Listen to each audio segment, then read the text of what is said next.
यहाँ पर चूंकि आपने सवाल उठा लिया, नॉर्मली जो प्रकरण विचाराधीन होते हैं उसमें हम लोग चर्चा नहीं करते हैं, लेकिन चूंकि आपने पूछ लिया है तो मैं आपको बता रहा हूँ। और ये लोगों को भी जानकारी होनी चाहिए इस बारे में कि लोकपाल मनरेगा जो है वो 2011 से यहाँ पर कार्यरत है, और उनके यहाँ जानकारी वो लोग नहीं दे रहे थे क्योंकि उनका कहना है आरटीआई लागू ही नहीं होता और वहाँ कोई व्यवस्था नहीं है आरटीआई के तहत जानकारी देने की। तो उसमें पूरी व्यवस्था हम लोग बना रहे हैं, और ताकि पूरे मध्य प्रदेश में लोकपाल मनरेगा के तहत जानकारी उपलब्ध करवाई जा सके। जल्द ही आदेश आप लोगों के हाथ में होगा, और आप लोग जो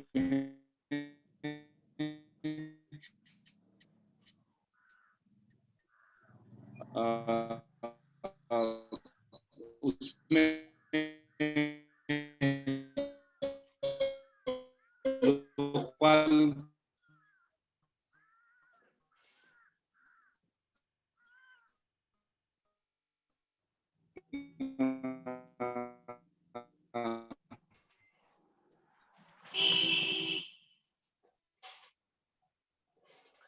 को आप आरटीआई के तहत आप उनसे सवाल जवाब कर जो वो है कहाँ पे मैं उस पे नहीं बता रहा हूँ। मुझे ये मालूम है कि एक कानून के तहत इनके ऊपर इस लोकपाल को बनाया गया। लोकायुक्त एक्ट को उसमें लोकायुक्त एक्ट उस आधार पर लोकपाल बना। लोकपाल की चयन जो प्रक्रिया है और जो तमाम जो रिपोर्ट्स भेजी जाती है वो पूरी तरह से शासन के नियंत्रणाधीन है। तो इसमें स्पष्ट तौर से आरटीआई एक्ट यहाँ लागू होता है, और इसलिए मैं कह रहा हूँ कि आप डिटेल ऑर्डर आपके हाथ में आएगा, आप उसका वेट करिए।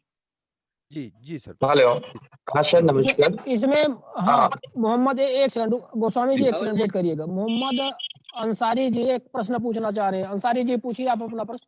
इसमें शिवानंद जी एक बात जोड़ना चाह रहे हैं, राहुल जी ने।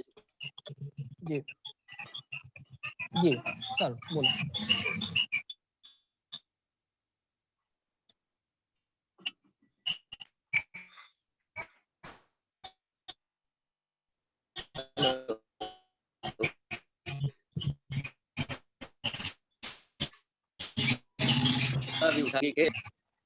ये अधिनियम आरटीआई एक्ट कुछ संगठनों पे लागू जिन पे नहीं होता है, वो संगठन भी भ्रष्टाचार और मानव अधिकारों के अतिक्रमण से संबंधित सूचना देने से इनकार नहीं कर सकते।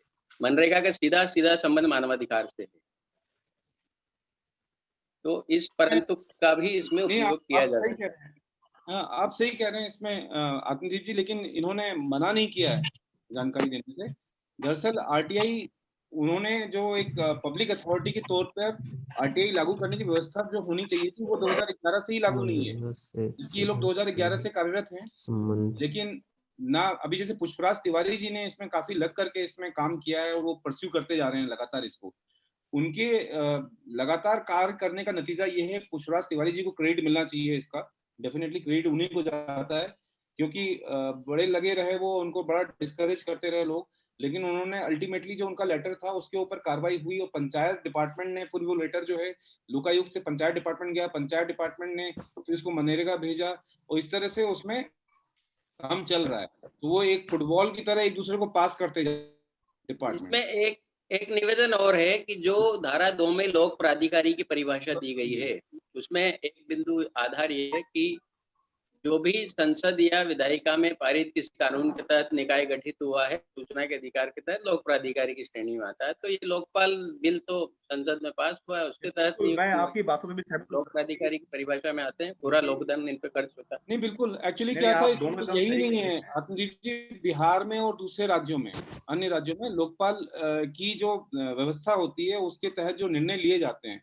उसका बकायदा निराकरण और क्या कंप्लेंट आई है ये ऑलरेडी वहां के जिला की वेबसाइट पे मिल रही है, उपलब्ध है। अन्य राज्यों में ये लागू है, मध्य प्रदेश में ही नहीं है। बिल्कुल, इसमें अब जल्दी कार्रवाई करेंगे।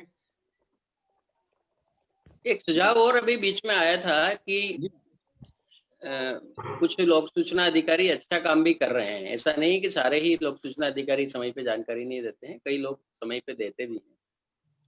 तो उस सुझाव में मैं जोड़ना चाहूंगा कि सूचना आयोग के स्तर पे इस तरह का की कोई बनाई जा सकती व्यवस्था की